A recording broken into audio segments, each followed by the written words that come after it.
Well, I actually remember the first night. I worked with one of the drummers for the family Shampoo. Well, it didn't really have the name of the family Shampoo. It was just they were looking for a guitarist at the time, and I'd been playing the guitar for at least 6 weeks, so I was good to go. And I remember them picking me up outside my house, my mum's house, and there was this. They opened the van, and there was 2 drum kits in the van. There was, because we had 2 drummers apparently. They had loads of gear, and I sort of lumped myself in the back of this van. 4 guys all playing different things at different times, and we didn't really have a singer. So I ended up singing. Then I got my cousin involved. Then we got somebody else that was at school involved, and so we played in different forms as Family Shampoo. So we moved on to Silent Falls, and that's when we got Alan Hancock that was involved.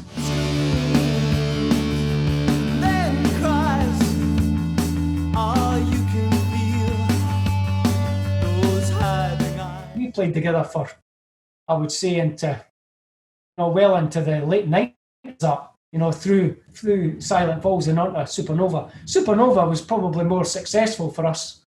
We played a lot of support slots, Skunk and Our-Save, Shed 7 and all that sort of stuff. And we were touted as the next best thing, but we just never got that wee step.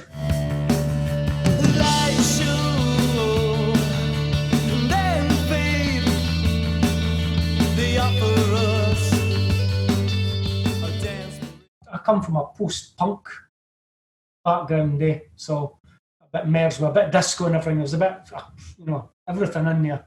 But when it moved on in the late 80s, 90s, the indie scene was really taking off. So I really liked Swed, I really liked Radiohead, bands like that, because I loved their craftsmanship, how they put a song together. And especially, Swed's wordsmiths was absolutely fantastic. Their play on words was just like fantastic. And there was various bits and pieces used to use, and I just really loved that play on words, and I always tried to incorporate that. Sometimes I wasn't very good at it, and for every one good song, there was probably about 20 ones that you threw in the bin.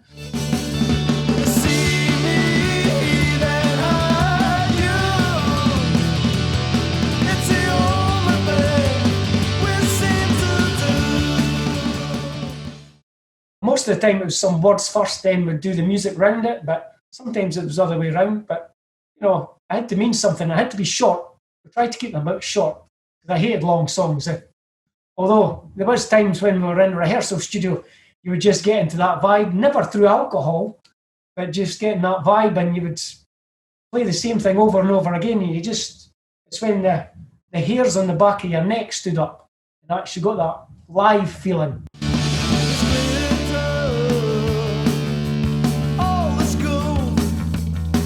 That's not the case that I'm told. But I remember going to Dave's, and that was in Pennycook, and if you come in a wee square, and Dave's is off to the left, just where the shops are, and you sort of just parked on this wee green bit with the trees, and he opened the door and it's like, and you come. So we went into this flat, and it was a tenement flat he was in, and we were like, oh, he's probably got it someplace out the back or something. And he opens this door down to this wee sort of spiral staircase down to his cellar. And we're like, okay. So we're humping this gear, and it was a great wee studio. It was 2 rooms, if I remember. And he must have had really good neighbours, that's all I'm saying. But yeah, it was good. We got on really well with Dave that day, and I think it was a day we were there for. But I always struggled with studios, because, there was a lot of hanging about, and it was normally the vocals were done last when everybody else was done. I used to get bored. And, it was that, because you're not feeding off each other when you're playing, because you're concentrating on, getting the timing right and getting the playing right. Sometimes you concentrate too much on that and not on the feeling. But we tried to capture that bit. Sometimes it wasn't too bad on that track. Other times other studios we've just totally failed. And although it's a good technical track, I mean, the big thing is anybody could play anything perfectly, but it's that wee bit of feeling that makes all the difference. See true, tell It's the only way that we survive. My uncle and my father, they all played in bands, and they were earning as much playing in a band for 3 or 4 nights a week than they were during the week with their work. I mean, that's because the only thing you had was live music. And that sort of changed over the years. And we, as Silent Falls and Supernova, we gigged all over the place. And that went on to No1SUN, where we were gigging, every weekend, sometimes 3 times a weekend. It was just a bit, you got into a habit.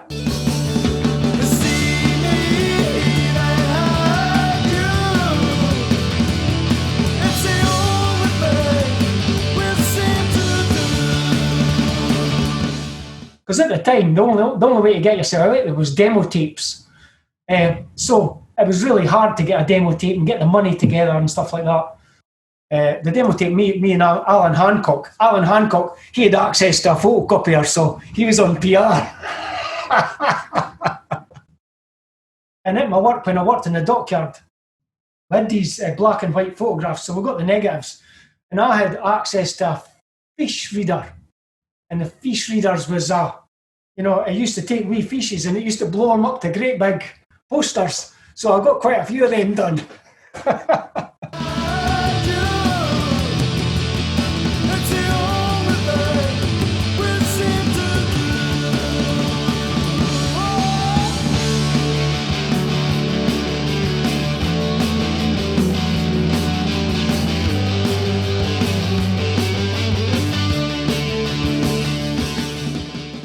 As Supernova, we played the Cat House.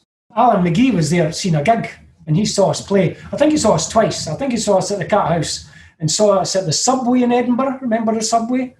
Some smelly wee place. I would never go in the toilets. I used to use it, when we're doing the sound check, I used to use the ladies' toilets because they were slightly cleaner.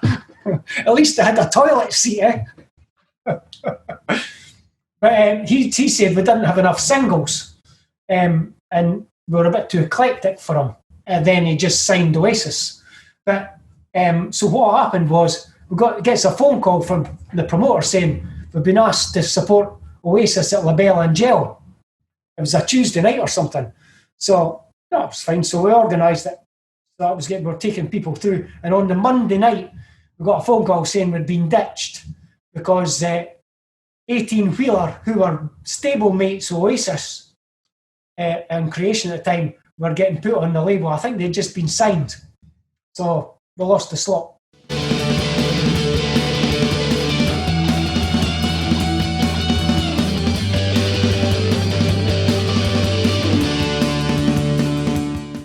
We got offered for Flat Records. This was through the A&Rs. We did the M8 magazine. We got the demo of the month, and we got all this sort of stuff. And everything was going great. Then Alan McGee come and he says, well, we've not enough singles. Then we got offered Flat Records not long after that.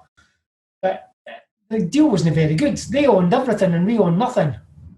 So, in hindsight, is that not what a record contract's all about? I mean, the band gets absolutely nothing. I think that's what most of them happen. But at least they got the exposure, So what's the high?